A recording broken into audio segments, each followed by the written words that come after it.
If you're a founder or entrepreneur listening to this and be like, why should I care about this? It's because your lunch is going to get eaten unless you have distribution in this way. With how many businesses I talk to and work with, you would be amazed at how many of them don't actually know who their ideal customer is. They don't actually know like who they're trying to market to. I liked a lot of the advice you have, which is like, I believe that building trust at scale is the most valuable thing that I can do right now. And for many founders who have founder-led brands, I think it's the most valuable thing if they want to scale.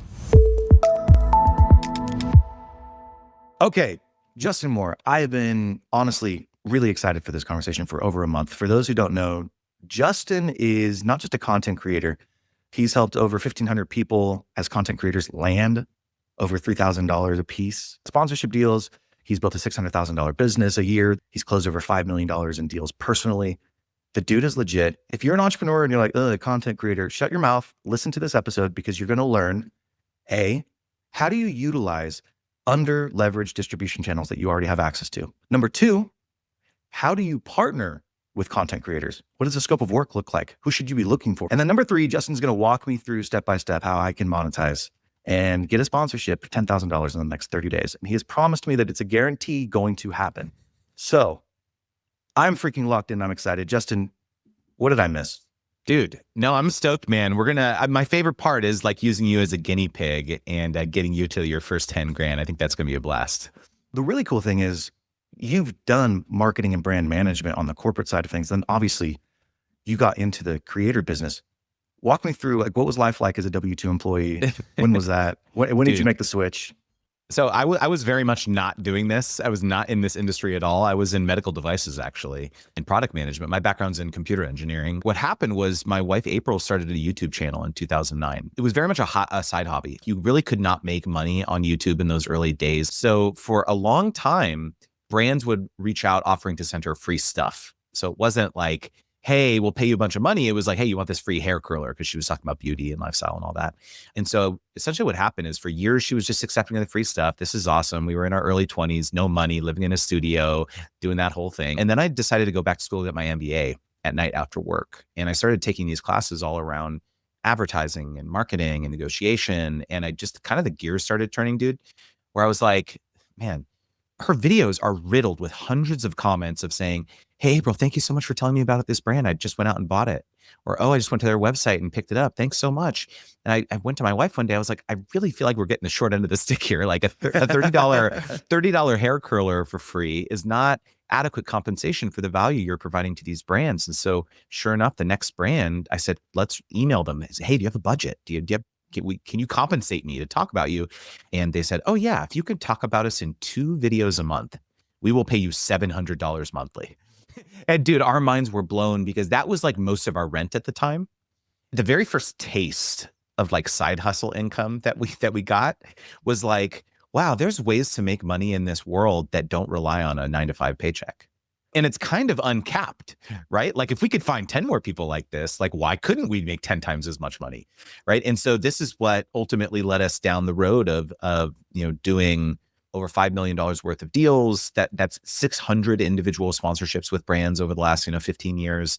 And then I also, along that path, decided like, hey, we actually have a really interesting skill set here of working with brands and understanding, how to actually achieve results for these brands. And so I decided to start an influencer marketing agency where I went out there and got deals for other creators at this time. So I learned a whole new set of skills of like actually doing prospecting and reaching out to brands and being in the boardrooms with these, they're saying, hey, we want to spend $1 million now across 200 partners, not just you, April and Justin, 10K or whatever, $1 million. Hey, what should the strategy be? And so ran that business for 7 years, paid out millions of dollars to other people. And so this was really my perspective is like, I've been on both sides of it over the last 5 years, starting to building this business, educating creators. This is really where this perspective has come from. Do you know what companies spent on social media influencer marketing in 2024? I know that the Goldman Sachs study said it was around 280 billion in 2023, and then it was supposed to grow from there. So that was a worldwide number. This is supposedly United States, $24 billion in 2024. This year, it's estimated to be $32 billion. So like a 30% jump year over year. So people are spending, marketing dollars are moving here. They're shifting here really, really quickly, which I think is fascinating. You had that same moment where you realized like, oh crap, I can make real money with this. At the time, did you think I'm going to systematize this, or did that kind of just come later through trial and error? I think that we had to be very intentional, but as with most entrepreneurs, when you're trying to convert your side hustle into a full-time thing, you kind of have to be a bit intentional, or you should be intentional and not just like quit and be like, all right, YOLO, let's make this happen. I'll figure it out. For us, it was like, we were building a family. So my wife was pregnant and I was like, okay, I would love to get my job to pay for the birth at the hospital bill and all that. And like, she quit to do, social media full-time in 2012. But I critically kept my job for several years because we picked this number, dude. It was like, okay, in order for me to also quit, we need to make $10,000 more per month above my full-time salary. So we wanted like a buffer. So we needed to replace my salary plus 10K a month. And that was the number. And we said, okay, once we hit that number, if we hit that number, I have to quit because otherwise I'm never going to quit. Because when you still have the job, it's all fun money. It's all extra money. It's all like, oh, this is great. It's awesome. But like when you quit, it's like, okay, fun's over now. Like this is legit now. All the eggs are in the same basket. Both my wife and I, we're all doing this thing now. And so we were very intentional about systematizing and creating a process around what we were doing because we knew that there were stakes. Like we're going to quit. We're both going to quit and do this full time. And so we can't mess around here. I think it's really interesting that social media audience building is becoming more and more of a business. I tell founders this all the time. Companies like Uber, Facebook, when they started up, they raised a bunch of money. They raised billions of dollars. And what's interesting is, let's say Uber, for example, half of the dollars, billions of dollars were spent on acquiring customers. Social media, having an audience, that is just another form of distribution. You can now reach people in a much easier way than you ever have been able to in the past. And so if you're a founder, you're an entrepreneur, and you're kind of like, oh, I don't really understand the content side of it. This is just another distribution channel. And you need to figure out a way to leverage it. And you started like 2012 just seems crazy to me. I have like a very, maybe a hot take on this, which is that building a personal brand and building organic distribution is going to be the last moat in the age of AI. Pretty much anything can be duplicated and replicated very, very easily. But if you have a following, if you have people who trust and believe in what you say, they will buy it from you. If you build trust in that way. Yes. And so if you're a founder or entrepreneur listening to this and be like, why should I care about this? It's because your lunch is going to get eaten unless you have distribution in this way. Yep. And that's why you see so many brands now that are founder-led brands. It doesn't matter that it's, oh, I'm building a SaaS company that helps with hotel reservations in a certain market. You need to be a founder-led brand if you want to attract good talent, if you want to have a good distribution channel, if you want to have opportunities to either have investment or sell your business. Having a personal brand is definitely, I totally agree with you. I think it is also the last moat because of that trust factor in it. Okay, let's pivot just a little bit now. So for business owners, entrepreneurs, you have this method called the R.O.P.E method. Can you talk about like over time how you've developed this R.O.P.E method and what that is? I'll quickly define it and then I'll talk about how it can apply to you and your business as a founder or entrepreneur. This framework is something that I've developed over many years to essentially do outbound pitching or even inbound pitching. It's a formula essentially to ensure that whatever you're proposing to this partner, whether it's a brand, a company, whatever, is compelling and that they'd be interested in moving forward and discussing like a compensated partnership with you. So R stands for relevant, meaning that your pitch has to be relevant to a campaign that the brand is either currently running or has run in the past. O stands for organic, meaning that you can tie your pitch back to organic work that you've already published that illustrates that your audience has existing affinity for their brand or their product. P stands for proof, so you can show how you've helped others achieve results. And E stands for easy to execute. When they say, hey, yeah, this is actually kind of interesting. What did you have in mind? And so a lot of people have told me that actually this is a sales formula. It's not just like about pitching brands. It's very much just about like, how do you craft something where the brand understands or the partner understands what's in it for them? That's the reason. Like I was listening to your book and the minute you explained it, I was like, holy crap. That's for any business owner. If you have a list of previous customers or you have a list of potential customers, you have to craft that good first email. And it has to be, like you said, relevant. Why are you emailing them? What's the message that you're trying to communicate? Do you think the rope, could you make that into like an AI prompt where you're like, hey, I want to do this cold outreach, make sure that it follows the rope method in my messaging. And these are the kind of the points that I want to hit on. Like, are you using it like that? Do you know? I mean, I do. We have tooling in our coaching program that helps people with that. When you say tooling, you mean AI tooling? Like you've created your own GPTs or what? No, it's not a GPT. I mean, it uses GPT and it uses Perplexity and ChatGPT and Claude and everything, but it's much more robust than that. We have our own tooling that helps do the research for you about what these brands are, what campaigns they're running. Is that why you're using Perplexity?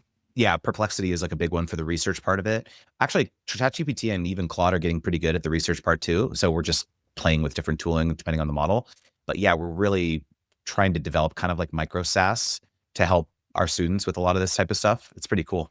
Well, and it's interesting. Most business owners think of like, oh, I'm getting leads, I'm getting business. I have to get new business, new business, new business. And so like water's going into the bucket. Oh, I got to fill up this bucket.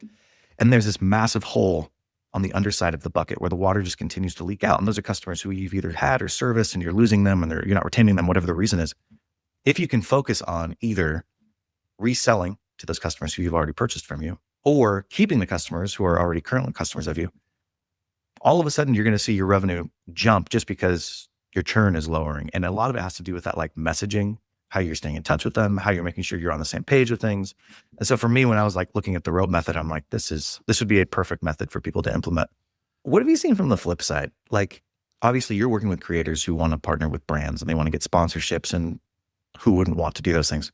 The flip side though is, as the businesses, what are some of the biggest mistakes that businesses make when they're looking for partners to sponsor? There's the number one mistake is not having clarity around what your objectives are when you work with influencers. A lot of people think, oh, I should be doing influencer marketing, or my competitors are doing it, or this other D2C brand, they're crushing it. And they just say, okay, let's allocate some sort of sample or test budget to working with creators. But then the other one is like not really devoting not enough time or resources or a large enough sample size of a budget or creators to work with to really give this the old college try and really actually determine, is influencer marketing going to work for us or not? Because mistakenly, a lot of people are looking at influencers as like purely bottom of funnel conversion focused tactic, right? They're looking, okay, if I could spend this 50 grand on Facebook ads, I should be able to generate a 2x ROAS or, return on ad spend or whatever. So this should generate 100 grand. That's really not the right way to look at creators. Creators are really actually full funnel, right? They can help build awareness, right? They can help build consideration. You can actually get assets from them to repurpose to use as creative in other ways, put it on your website. And then, yeah, they can help drive conversions. It's another marketing channel, but you have to be a bit more thoughtful about how you utilize it. How do you know whether or not social media or content marketing is going to actually do well for your business? You have to test it just like any other marketing channel. You have to decide, okay, like what are we trying to accomplish? What is first of all, identifying our ICP, right? Our our ideal customer persona of who we think our customers are listening to influencers or listening to creators in this like, psychographic, demographic, whatever. So how can we go out there and identify the most influential people in this subset? How do they do that? It is funny with how many businesses I've talked to and work with. You would be amazed at how many of them don't actually know who their ideal customer is. They don't actually know like who they're trying to market to. I like a lot of the advice you have, which is like, do a survey. Yeah.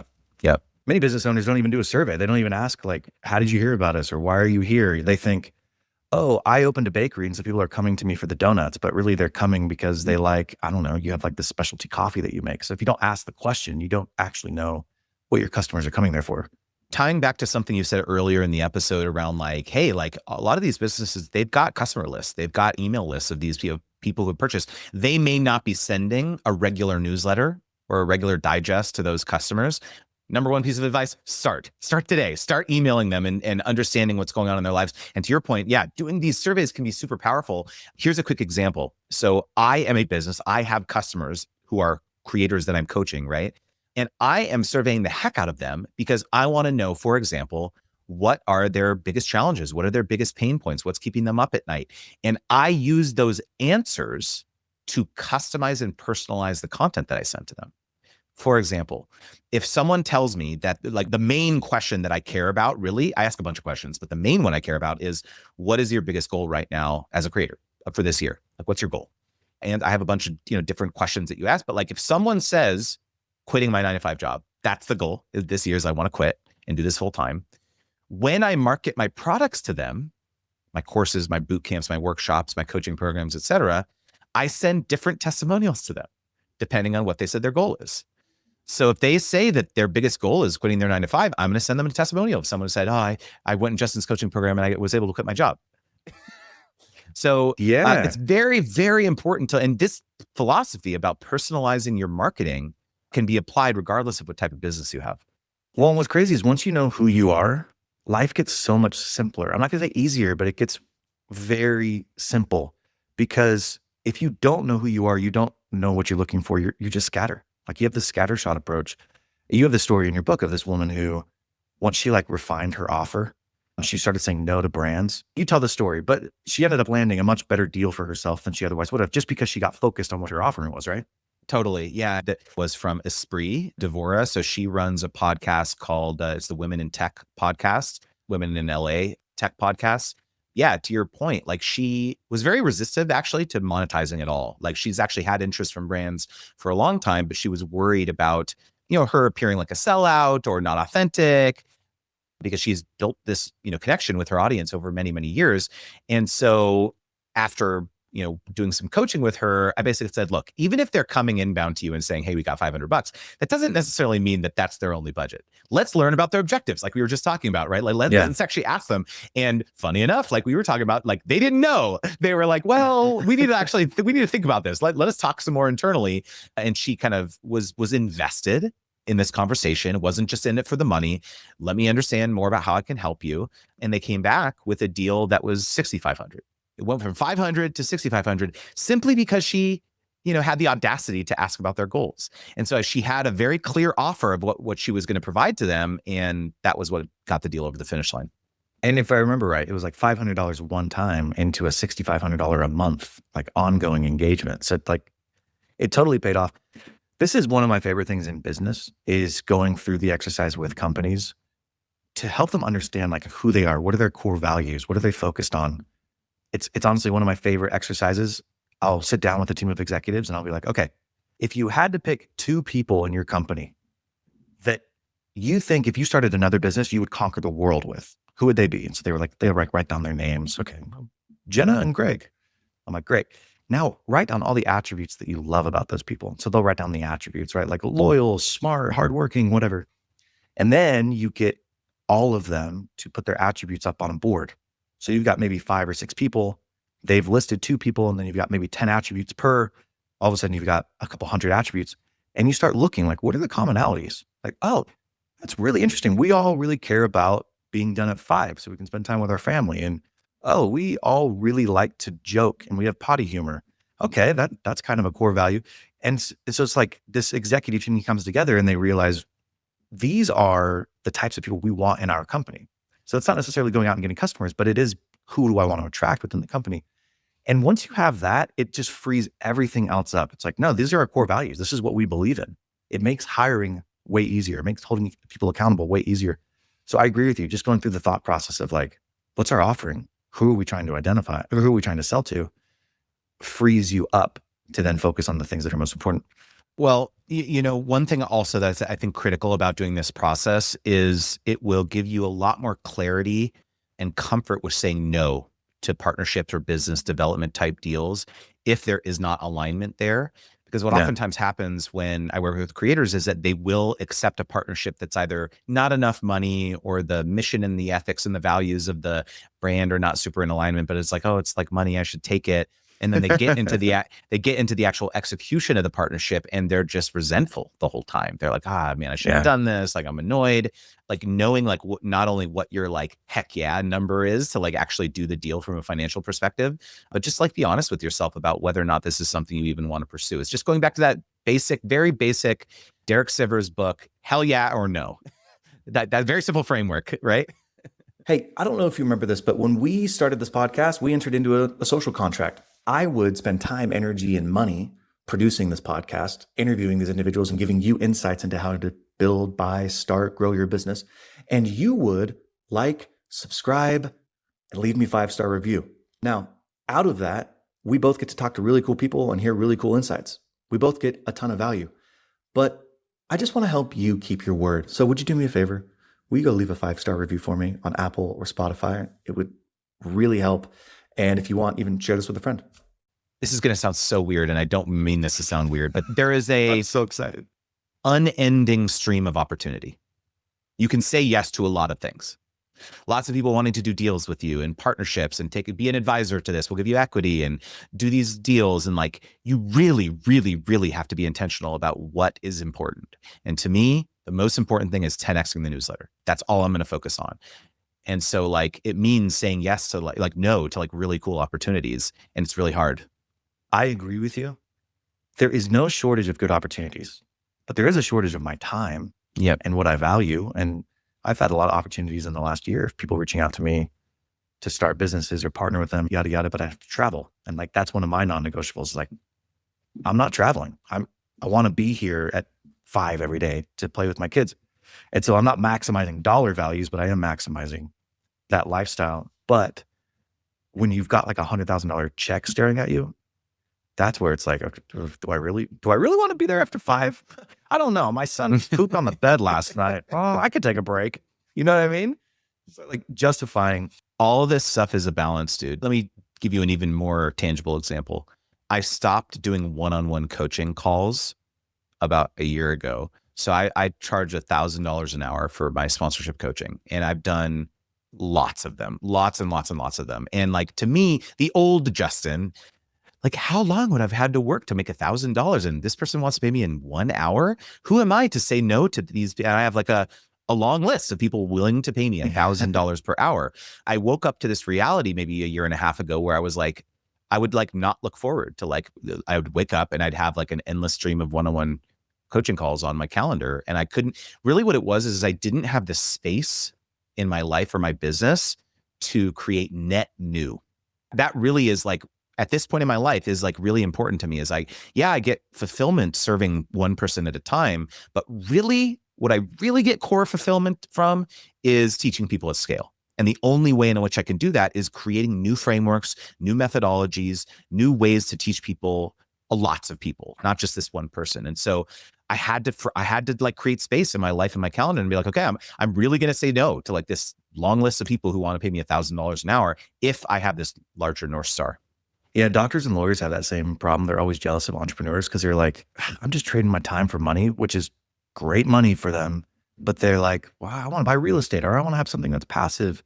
And I think a lot of people mistakenly think about entrepreneurship like, I want to buy a business or start a business and have it be passive or have passive income. It's like, no.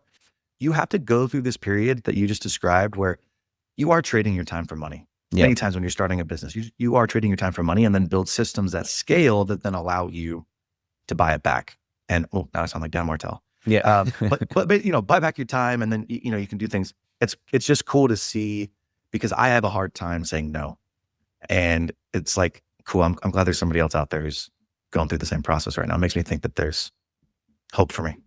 Well, there absolutely is hope for you. And I think that this happened to me recently. One of my best friends is a business owner and he owns like several small businesses in the manufacturing aerospace arena. Very successful, like doing really well, but he has juggled like, you know, different 9-to-5s over the years while running these kind of other businesses with operators. But he said to me something the other day when I was visiting him recently. I was like complimenting. I was like, man, it's amazing what you've built. Like, this is so cool. He's like, you know, I appreciate that. But like you and your wife have had time freedom for the last 12 years, basically. And I don't have that. I still don't have that. I still have to be at a certain place at a certain time, even though I own a business, you know, like I have to do this. And so like, that's like it was a very interesting comment. Cause like sometimes I look aspirationally to others when in reality, like I actually have we have like a pretty amazing life. There's so many amazing things that have come from like being able to just like go to our kids' field trips anytime, you know, classroom activity, we go. They're sick, we can stay home, we can care for them. It's just like so many benefits to like this particular business and life that we built that is somewhat unique, I think. Yeah, I talk to a lot of entrepreneurs and entrepreneurs who are getting into the space. And I always say, you need to understand what you want. I don't care if you want a lot of money. I don't care if you want to be famous. I don't care if you want to spend time with your family or if you want to be the mayor of your small town or give whatever it is. You just need to know what you want and then architect your life around that. Otherwise, you're going to build something that you're just not happy in. I do feel lucky and fortunate in that regard. I think you're lucky and fortunate of you kind of knew what you wanted earlier on and have architected it, which is awesome. Yeah, I completely agree, dude. Okay. For the last little bit, I'm going to ask you for some consulting. I have been very focused on growing my YouTube channel in particular. That's been my main focus. And the reason behind this, I'll give you the quick reason behind it, is I believe that building trust at scale is the most valuable thing that I can do right now. And for many founders who have founder-led brands, I think it's the most valuable thing if they want to scale. I've started a venture studio with my brother-in-law. It's a healthcare venture studio where we bring in companies who are either wanting to be incubated within our company or accelerated. We have about 5,000 employees, 8,000 patients, 60 facilities. And so we use those assets as leverage to then either accelerate or incubate ideas, right? And I think in order for us to fully leverage that, we need to have some type of a distribution channel, either post-incubator accelerator or in order to get into the incubator accelerator and attract the best people. That's the thesis behind growing an audience at the moment. And so I've been really focused on my YouTube channel in particular. It's on entrepreneurship. It's geared towards entrepreneurs and entrepreneurs who are trying to make their first $1 million. This isn't Larry Ellison and Elon Musk. This is, people who own small businesses and are running them. I thought it would be fun to sit down with you and just get either an audit or just some ideas of how in the next 30 days could I generate $10,000 in sponsorship revenue, because I have not focused on it. Frankly, I have not cared about it, but I'm to the point now where I'm I get enough people reaching out to me. I should probably be doing some type of revenue to offset the team that I have that I'm paying for every single month. So what do you think? Where do we start with that? Should I share my screen or what should we do? Dude, yeah, let's share the screen. Let's get a lay of the land and then we'll go from there. Tell me what to do. Tell me what to pull up. Pull up your YouTube channel. The audio podcast is also a thing as well, right? Yep. So let's start with the YouTube channel. Here's my studio. Okay. Oh, I hate my face so much. Yeah, dude, these stupid dumb it's a great face. Come on. Okay. So here are, let's go first principles here, bro. Analytics. Before we even get into the analytics, because I think this is what a lot of people do. They go, okay, I'm getting this many views and this audience demos. Let's go back to what we were talking about earlier. How can we survey this audience using, let's say, a YouTube community post or poll, or if you have started any sort of newsletter assets where you've been trying to extract some of these viewers from YouTube onto an email list, how can we learn more about where these people are at in their business journey? You have a suspicion that these people are going from 0 to 1 million, but what if 90% of your respondents, okay, here we go. So you've got some info. What if 90% of your respondents are still going from 0 to 1? They haven't even started the business. This is a great question. This is the poll that I've had, which is, what kind of content do you want more of? How to buy your first business, how to grow and scale a business, how to get started as an entrepreneur, or how to use AI to grow your business. So this is of the last, let's call it 4 months, people who have answered. Okay. The majority of them are hitting on this, how to use AI to grow your business and how to get started as an entrepreneur. If I go back to just the most recent newsletters, looks like it's flipping me off sideways. Huh. Sorry. How to get started as an entrepreneur is definitely top there. Same. How to get started as an entrepreneur. Okay. How to use AI to grow your business. Now, we're not dealing with the law of large numbers here on each one of these, right? Because we're getting 30, 40 respondents. So that's why you're seeing such dramatic. It's still like directionally interesting, Yeah. Yeah. So this is kind of why I think it's that, hey, how do I use AI to grow my business? So there's people who have got businesses that they're running, and then that entrepreneur crowd who are well, how do I even get started? How do I find the business or buy the business? Go back to the polls. Do you have other questions that you're asking? Just the how did I do today? Should I have more questions? This is where we need more questions, bro. We need really I want to know. Yeah, dude, we need a lot more questions. Okay. Next question for your newsletter. What is keeping you up? What is keeping you up at night? What is keeping you up at night? Yeah. Okay. What are your biggest problems that you're having right now in your business? Is it, I don't know the answers, worried about making payroll? Is it work-life balance? Is it, whatever? You're better at brainstorming this. Yeah. But I get what you're saying though. yeah. So What are your current challenges? Like not just what are you interested in learning about? Like what are your current challenges? Yeah. What are as your a current business owner? challenges? Because if the answer to, one of these questions is recruiting, like retention, like I can't keep employees, they're always quitting or something, then you use that data and you go pitch a staffing agency. Oh, okay. And you say, hey, I've got, look at this, look at the results of these polls over the last 4 weeks. Everyone is saying they're having recruiting issues. I think it'd be an amazing idea for you to sponsor my newsletter for the next 3 months. Okay, so let's drill down on that a little bit. So let's say the two that I have are how to get started as an entrepreneur and how to use AI to grow your business. So I know that the majority of respondents are interested in those topics. I don't think this is that interesting, bro. Being interested in a topic is very different than an active problem that I have. We're talking painkiller versus vitamin here. This is a vitamin. Oh, what content would you like to see? What problems are you having? That's what they'll pay money for, to solve their problems. How do I craft the survey then? Right? Because I would think that how to get started as an entrepreneur and how to use AI to grow your business are two different subs. If I say in your business, what's the biggest challenge that you're facing? I'm not going to get answers from the how to get started as an entrepreneur crowd. Where are you putting these questions? Is it just like at the footer or the bottom or something of these? I'll show you. No, it's right at the top.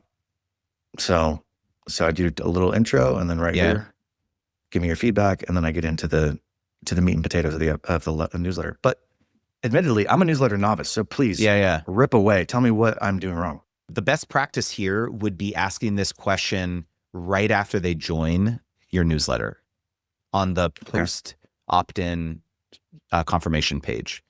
Yes. Because you'll get a much higher opt-in than in the email themselves, because people they just don't like answering surveys. You'll get my results have been 90% opt-in, or like actually filling out the questions after signing up for the newsletter right when they're joining, because they don't think they're going to get on the newsletter unless they fill out the survey. But when they're on the newsletter, it's like 40%. So it's like, are you on way Kit lower. or Beehive? I'm on Kit. Okay. And so is that a function within Kit where it's not? I use a tool called Right Message for that. Right Message. Okay. I'm going to have to look it up. All right. So that's piece of advice number one. Get it right when they sign up. You get it right when they sign up. And then again, focus on the pain points, the actual painkiller problems, not the like nice to have stuff. And the way in which you're actually integrating it into here. Yeah, I mean, this is okay. Like, it's not like tactically bad, but making it's just generally bad. Not generally bad. I think you're, before we start, give me some feedback on like your biggest pain points in your business right now so that I can ensure that I can help you solve them. Okay. Like to me, something like that. To me, I think it's like being very clear that why they should be answering this question. Will you talk about vitamin versus painkiller, or heard you say that? This is a really important thing. So like, people don't want to buy vitamins; they want to buy painkillers. They don't something that will help them in some amorphous, distant future, where they have to take a vitamin every day for like 60 days, 90 days, and like maybe at some point it'll help me. People are much less interested in doing that than buying Ozempic. Let me take a shot. It will immediately help me do this thing. It's way easier. It's 10 times easier than doing all the diet and exercise. This is a urgent, painful thing that I'm experiencing. Or give me the pain meds. I want the thing that's going to make my pain go away immediately. And so by asking people, hey, what content do you want me to write? That's the painkiller, because it's like, just tell me right away, like what I need to write about. But the vitamins are, what are you struggling with? Because that takes time for me to aggregate and to analyze and to craft and create sort of content around. Is that kind of sorry? What I meant more is like the painkiller data is going to be the thing that's going to get you the sponsorship. Oh, okay. Because if you can go to a sponsor and say that like these people on my list are having this urgent active issue, that's why they're going to be more likely to purchase or patronize your product or service, because they need this problem to go away immediately. Okay. So that's step one. Gather some more data. Gather some more data is very, very important part of this. And then step two is we go back to the R.O.P.E method. It's how do we craft outreach where it's exciting to the brand to respond to me. So let's pull that example of the training or retention issue. What we're going to do is we're going to go out there and we're going to find a staffing agency. We're going to go to somewhere.com. I don't know, right? It's like Nick Cooper's staffing agency, right? And we're going to see what campaigns they're running. Are they running some sort of campaign around like Black Friday or something where you can get your first, executive assistant for half off for the first month and they'll pay for that first month? I don't know. I'm just saying, like, let's go back and research what campaigns they were running last year. Hey, you're going to be running that campaign again this year? That's the R in the R.O.P.E method, is the relevancy. Going and seeing what campaigns are they running or are most likely going to run in the future. Because right now, all I would be able to approach them with is like, hey, this many people are interested in starting their business, or this how many people are interested in using AI to grow their business. So I have a very broad and everyone's saying that. That's what that's not interesting. Right. There's 100, 1,000 newsletters or YouTube video channels talking about that stuff. Right. Okay. So you need to do what's the differentiation point here, right? How much data is enough data?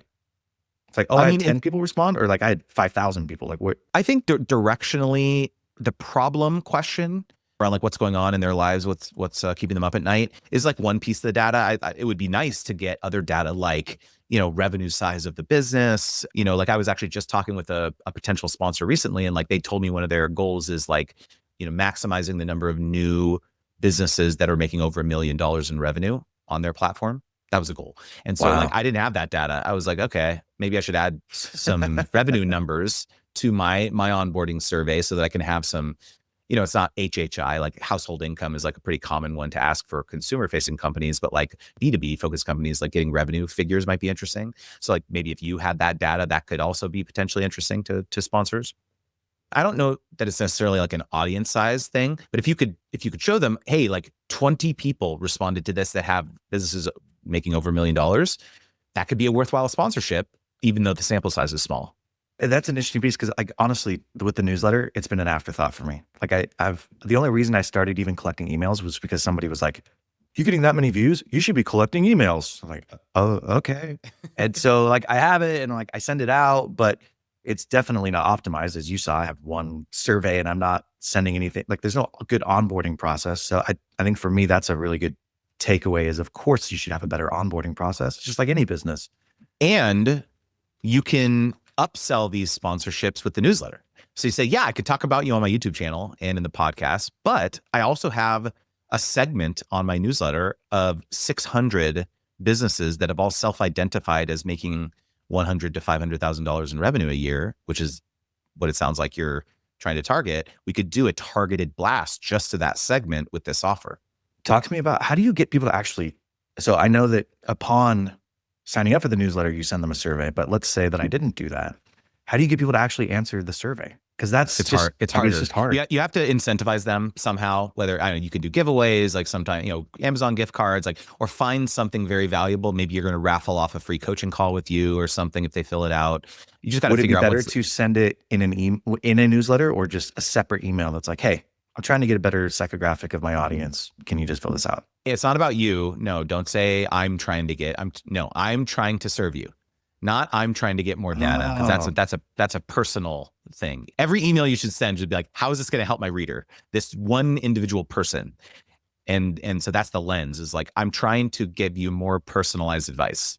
I feel so stupid. Yeah, no, don't feel stupid. I mean, this is a really common thing actually, is like, write as if you're talking just to one person. It's the positioning of it though. It's not like, hey, I need you to help me. Hey, I want to help you. So help, answer these things. Right. But would you do it separate? You would do it separate then? So what I like to do is I think you do all of the things. You have it in the newsletter, and then let's say once a quarter, you could send a dedicated blast. Be like, hey, I just want to make sure I have your, like, you could do it either your preferences updated, or I want to serve you, make sure I'm serving you in the best way possible. So you could do a dedicated email like once a quarter too. Do you have an ideal length? Is it like very short, 10 questions? No. Okay. Yeah. Like make all the questions as relevant to them as possible. Like, clear as to why you want that info. My survey is 8 questions. I also have like logic on the question. So if they answer yes to this question, if then I'm going to answer, go down like a different tree of the questions. All right. So I've got some work to do, just identifying my customer, basically, like who's my ICP. I think so. Yeah. What about just on my channel? Because I'm just curious to get your feedback and thoughts. I'm like, oh, okay. This is the ballpark of once you get that dialed in of kind of where you could be from a monetization standpoint. This is why I don't like get hung up very much on following and viewership and all that, because like if you could illustrate to somewhere.com that you could bring them one client who hires 2 employees, that's worth 10 grand to them probably or more. So to me, it's not about the size of your YouTube channel or the size of your following. Obviously, like as a proxy, that helps directionally. Like the more eyeballs you have, the more potential clients you have. But like it's much more about the composition of your audience. It's a lazy proxy. Yeah, it's a lazy proxy, but it can be somewhat useful. But like it's much more the data that you can point to and say like, yeah, 1,000 people watch the video, but it's 300 of these people have businesses likely in all likelihood that are doing $1 million a year or more, or whatever the number is, right? A lot of it is like a narrative, dude. It's like how you position a sponsorship of your channel as a way for them to accomplish a business outcome. Could I take examples from guests who I've had on? So I've had guests and I do ask them, I'm like, hey, just let me know if you got any business from the podcast. And many of my guests will message me and be like, I got business. Some of them obviously doing much, much better than others, but 100%, dude. You could even, I would also, you could run a test for yourself. You could say, do some sort of workshop yourself. Say, hey, put it in your YouTube community tab or whatever and be like, hey, I'm going to do a 1-hour workshop on finding your next business idea or whatever it is, using AI, one of those 2 things, right? Using AI to blah, blah, blah. It's going to be $27 and I'm going to do it at this date. Here's the little simple paywall. And then if you get 60 people to sign up, there you go. There's proof. When you ask people to do a thing, they do the thing. Oftentimes that's what brands are looking for, is that you actually have influence, right? That people listen to you. And so you can also get first party data by running little experiments like this. Okay. I'm going to try to synthesize this. I'm going to do this. Like, I'm not just going to freaking talk about this. I'm going to do this. So people are going to follow me. And if I fall on my face, I'm just going to have my mom wire me $10,000 to say we did it. But or transfer it from another account. Look at I did it. Yeah, there, I did it. Don't ask who the sponsor is. Yeah.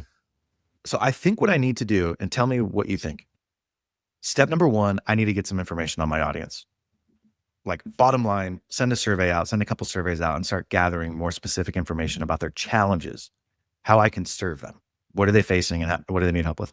Number 2, let's get some proof. Let's get some social proof that if I ask my audience to do something, they actually do it. So host a webinar, get some testimonials from people, whatever, gather some of that information. And then let's say that's 2 weeks from now, then I can make some assessment of like, all right, this is where people have made money. This is where I've actually gotten people to say what their challenges are. Now go out and focus and find some brands. So that gives me maybe 2 weeks to hopefully at least get down the path. Is that a good plan?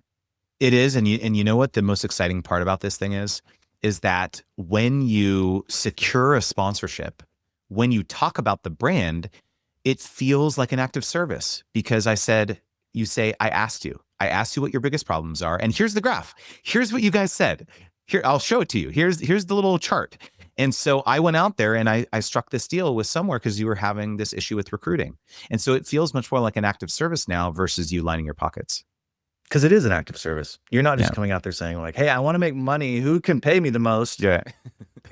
You're going with service in mind. It's like, okay, I want this to be useful. And that's been my whole approach. That's why I've kind of felt weird about asking for sponsorships, because I'm like, it feels gross.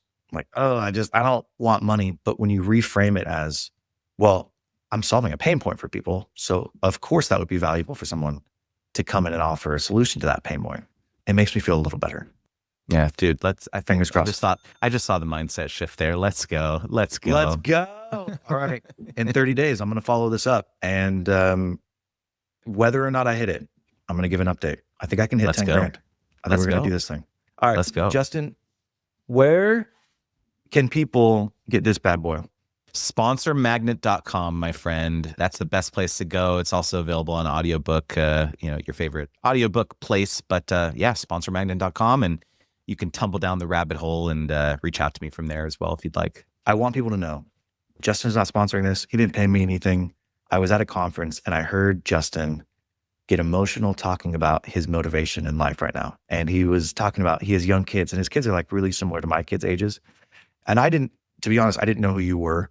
And I went and looked you up and I was like, oh, he's putting out like really cool content. And he just launched this book. And then I started listening to it and I got really excited because I think what you're building is really cool. But more importantly, I think the why behind what you're building is really cool. So I just want people to know he's not paying me to hold up his book. I legitimately think it's a great book. You should go check it out. I think Justin's amazing. Go give him a follow. And I can't wait to check in with you in 30 days. If you don't hear from me, you'll know why. Dude, I super appreciate that, man. It means a lot. This was a blast. All right. Hopefully you liked that episode. And if you've made it this far, you're either really committed or you're stuck doing yard work and you can't actually skip on your phone. So while I have you, the show is growing, but I have a favor to ask of you. Will you please help me grow the show? I want to reach more people. There's a couple things that you can do. Like and subscribe is the simplest thing. Obviously, you want to get notifications for when the next episode is coming out. But if you go the next step, will you leave me a review? 5-star on Spotify or Apple. What that does is it tells the algorithm that, oh, hey, this is a high value podcast because more people are leaving reviews for it. And it then pushes it out to more people. So that's why when people are like, will you like and subscribe and put a 5-star rating? It's not just to make themselves feel better. It's actually to get more exposure for the show. So if you do that for me, I would greatly appreciate it. And I'll see you next time.